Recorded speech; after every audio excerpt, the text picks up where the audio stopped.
Banyak orang ingin mencapai financial freedom. Banyak orang yang ingin secepatnya itu mencapai kesuksesan di masa mudanya. Tujuannya pasti satu, mereka ingin cepat-cepat menjadi sukses dan akhirnya dia tidak perlu lagi bekerja sehingga uangnya itu yang bekerja untuk mereka dan mereka bisa liburan semaunya mereka tanpa harus lagi bekerja keras. Nah, masalahnya banyak banget dari mereka yang sebenarnya tidak pernah menghitung, bahkan tidak mengerti arti dari pensiun tersebut. Nah, hari ini aku akan bahas cara pensiun muda versi aku menggunakan passive income kos-kosan.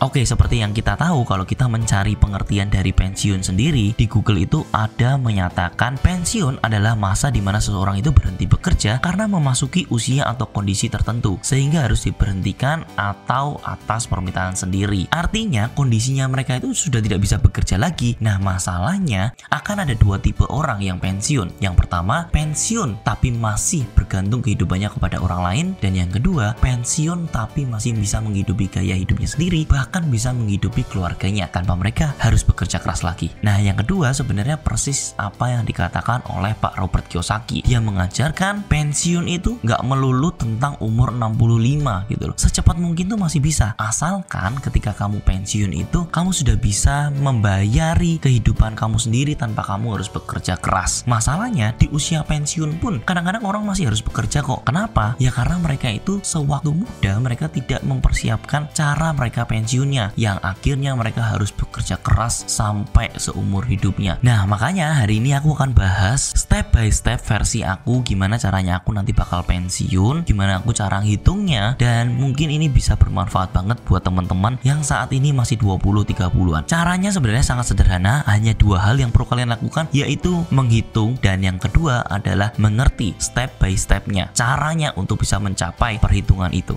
Nah, yang pertama adalah menghitung. Menghitung itu kalian harus tahu berapa uang yang akan kalian keluarkan itu setiap bulannya. Ingat ya, bukan uang yang kalian inginkan saat ini, melainkan di masa depan. Kenapa? Karena hitungannya pasti akan berbeda antara saat ini dengan yang masa depan. Kalau di saat ini kalian itu membutuhkan uang kurang lebih sekitar 5 juta. Apakah kalian di masa depan juga 5 juta? Ya enggak, kalian pasti lebih dari itu. Kenapa? Karena kalian posisinya mungkin masih single saat ini. Tapi ketika kalian punya istri, punya 2 anak, itu perhitungannya bakal berbeda banget. Kalau misalkan kalian itu punya gaji 7 juta dan kemudian kalian setiap bulannya cukup menghabiskan 5 juta dan 2 jutanya masih bisa ditabung. Nah, 5 juta ini mungkin bisa dijadikan patokan. Tapi ingat sekali lagi, apakah 5 juta ini sudah sesuai dengan apa yang kalian inginkan atau sebenarnya mungkin kalian itu masih kurang puas dengan 5 juta itu? Anggaplah kalian itu merasa puas dengan 5 juta. Kemudian 5 juta ini bisa dikalikan dengan jumlah keluarga kalian dari istri kalian dan 2 anak kalian yang akhirnya menjadi angkanya itu 20 juta. Nah, sampai saat ini kalian sudah punya angka baru, yaitu adalah passive income yang bisa menutupi 20 juta. Tapi ingat sekali lagi, angka saat ini itu tidak bisa sama dengan angka di masa depan, which is akan ada yang namanya inflasi setiap tahunnya. Nah, kita bisa mengambil inflasinya secara data yang ada di Google, yaitu Indonesia sering mengalami inflasi di angka 3-4%. Dan jika 20 juta itu naik 3-4% selama 15 tahun, 20 tahun, mungkin ke depannya itu kalian membutuhkan tidak lagi 20 juta, melainkan menjadi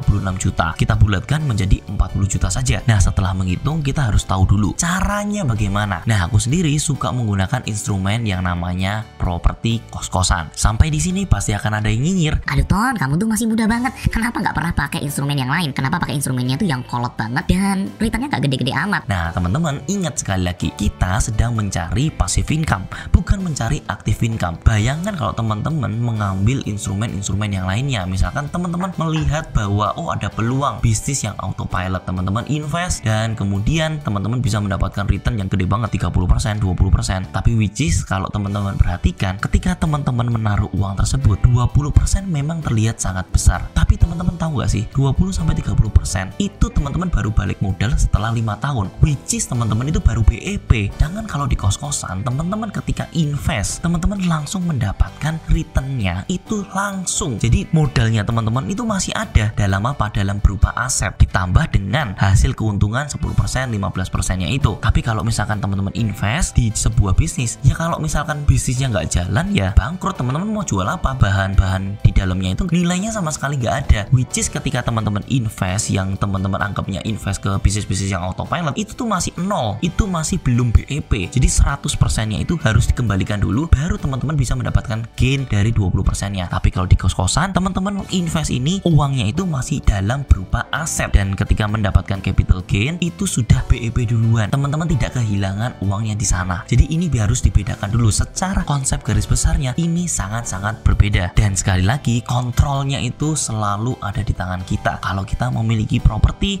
kita tidak perlu takut dengan adanya keadaan sekitar. Kalau misalkan keadaan sekitarnya kurang bagus, ya nggak masalah, kalian bisa tetap keep supaya menunggu harganya menjadi normal kembali. Tapi kalau misalkan kita investasi ke suatu instrumen yang autopilot, menurutku itu ada resikonya. Itu ketika ada resikonya kita nggak bisa ngapa-ngapain, dan selalu ada batasan nilai di mana kalian ini merasa kayaknya ini uang yang cukup, aku nggak mungkin taruh uang yang lebih lagi di instrumen yang seperti ini. Karena apa? Akan sangat beresiko. Ketika kalian uangnya semakin banyak, semakin kalian itu milih yang benar-benar lebih konvensional. Karena apa? Karena lebih tenang, lebih aman. Dan ketika kalian bisa punya bisnis lagi, uangnya kalian itu mau ditaruh di mana udah jelas tempatnya, di dalam instrumen tersebut. Oke, kita balik lagi ke masalah 40 juta yang tadi. Nah, 40 juta ini teman-teman harus bisa membedah kalian itu mau mengambil kos-kosan yang tipe seperti apa. Harga yang kalian pengen itu di angka berapa? 1 juta atau mungkin 1,5 juta. Umpamakan kalian mengambil atau mengakuisisi properti kos-kosan yang per kamarnya kalian jual 1,5 juta, itu kalian cukup membutuhkan 27 kamar untuk bisa mencapai angka tersebut. Nah, kemudian kalian harus potong nih biaya operasional kurang lebih sekitar 10%, which is artinya kita harus memiliki 30 kamar untuk bisa mencapai hal tersebut. Nah, sampai sini pasti kalian ngerasa, Wah, kayaknya susah banget nih untuk bisa mencapai 30 kamar, sedangkan beli satu rumah aja susah banget. nah teman-teman ingat, kalian itu bisa menggunakan leverage dari perbankan, dan teman-teman nggak perlu mikir yang namanya 30 kamar dulu. Kalian bisa bagi waktunya menjadi per tahun. Misalkan tahun ini kalian akuisisi 10 kamar, tahun depan kalian akuisisi lagi 20 kamarnya, atau mungkin 10,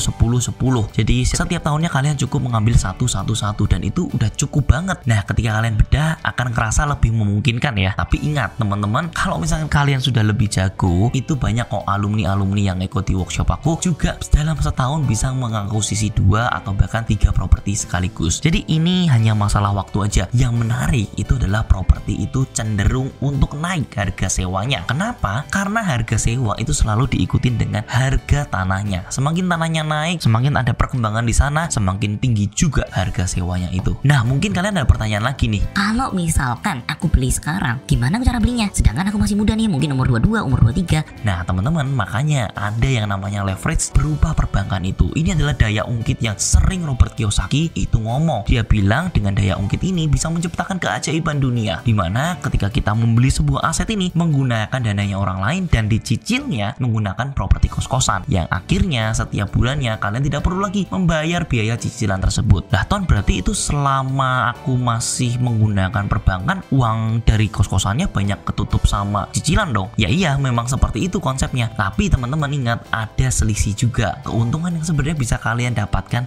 setiap bulannya. Dan yang paling menarik, ketika ini sebenarnya lunas, itu kalian membeli aset properti tanpa kalian harus mencicil sama sekali, tanpa menggunakan pembiayaan dari kalian 100%. Modal bukan dari kalian, yang nyicil bukan dari kalian, dan kalian bisa menikmati aset-aset gratis tersebut. Nah, pilihannya ketika kalian cuma punya satu properti, kalian punya satu aset gratis. Kalau misalkan kalian bisa sampai punya 4 atau 5 properti tanpa kalian itu bekerja keras selama 15 tahun, kalian cukup bekerja selama 1 tahun untuk menemukan aset-aset yang under value tersebut. Nah, aku harap setelah kalian nonton video kali ini, kalian langsung take notes, kalian itu pengen di angka berapa, dan berapa kamar yang kalian inginkan, dan kos-kosan kalian pengennya di angka berapa juta per bulan.